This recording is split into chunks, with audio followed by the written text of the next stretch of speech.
With me today is someone that needs no introduction in financial services circles, Assistant Treasurer Arthur Sinodinos. Senator, thanks for joining us. Thanks, Alex. Great to be with you. I'd like to start with the amendments to the FOFA legislation. Obviously warmly welcomed by those in the financial services industry to a large extent. Large cost-saving measures, red tape reduction measures. From a government policy perspective, why did the legislation as it was need to change?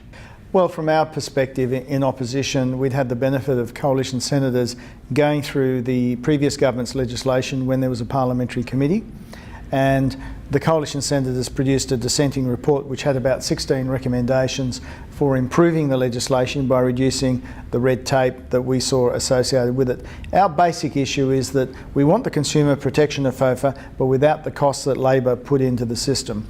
And so what we've done is take measures, reduce those red tape and related costs, reduce the compliance burden on advisors and others, and thereby reduce the potential cost impact on consumers. Because unless we have affordable financial advice, less people are going to be getting appropriate advice, and that's not good for planning for their future with certainty. So if it's about raising the number of people that are getting access to advice, would the government be open to other sorts of incentives, say tax deductibility? You can often look at things in isolation and say, well, that sounds a good idea on its merits because there are social costs and benefits from doing it, or economic benefits from doing it.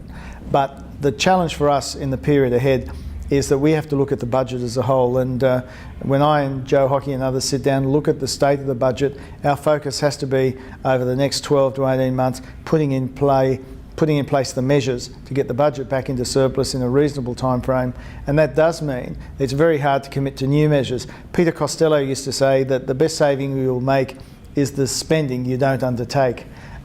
It's often the easiest decision to make as well.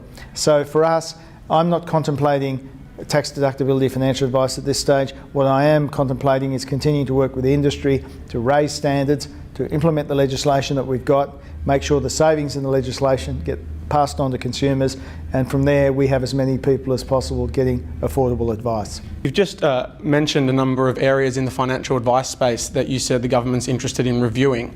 Among them you mentioned PI insurance for financial advisors, also education levels, and possibly the financial ombudsman scheme. Yes. Can you tell us a little bit more about that review and how that might take shape? Well, we're still thinking about the way the review might be conducted. We're not wanting to go out there and announce a full-blown, very formal review.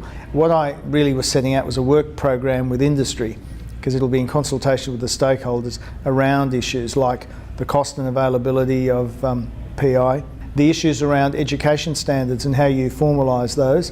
ASIC and others have proposed a national exam. We haven't sort of put our hands up immediately for measures like that. We want to talk to the industry about that.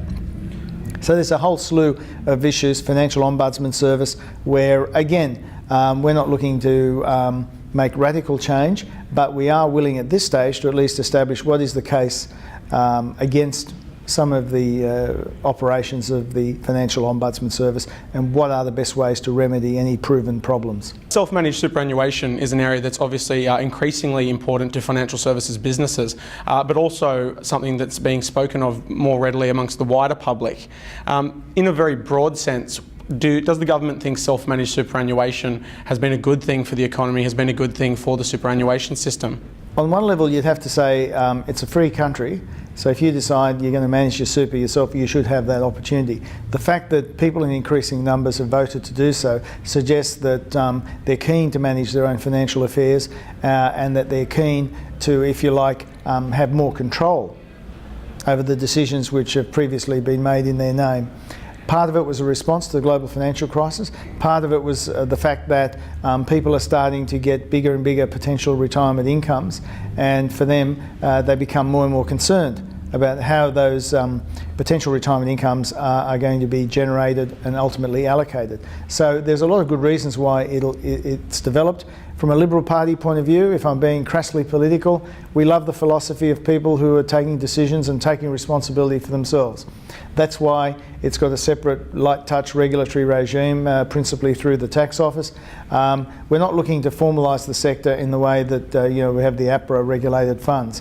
It's horses for courses. So we keep an eye on the sector. We want the sector to grow and prosper within a context where Australians have proper choice between doing things for themselves or doing things through other types of superannuation funds. Paul Howes from the Australian Workers Union has likened SMSFs to mortgage-backed securities in the United States and said, the sector's heading towards some sort of calamity. Where does the government stand on a compensation levy for the SMSF sector, for those investors who might be aggrieved? Our philosophical position is that it's a light-touch regulatory regime, and therefore people have responsibility for their financial decision-making, and it's not up to government to compensate them and potentially create a moral hazard, which encourages excessive risk-taking. I mean, the real answer to Paul Howes is that people like him prefer the money to be tied up in industry funds where people like he make decisions in the name of their members. Well, we want a system where the members drive the change, and that's why we want the fund governance sorted out so industry funds and other funds have more independent directors on there and there is more member power. We want people power in industry funds and other funds. We don't want union power. And is that one of the main intentions of the Murray inquiry? Well, the Murray inquiry is a holistic inquiry into the financial services sector, but yes, the superannuation sector is an important and growing part of our overall savings pool and of our overall financial system. So the decisions that are made by superannuation trustees and by asset managers and others in their name have very important implications for capital allocation within Australia. So we want a system of retirement incomes where people are confident about, it's got stability, it's got certainty, so people can plan confidently for their future. Senator, we'll have to leave it there. Thank you very much. Thanks again, Alex. Cheers.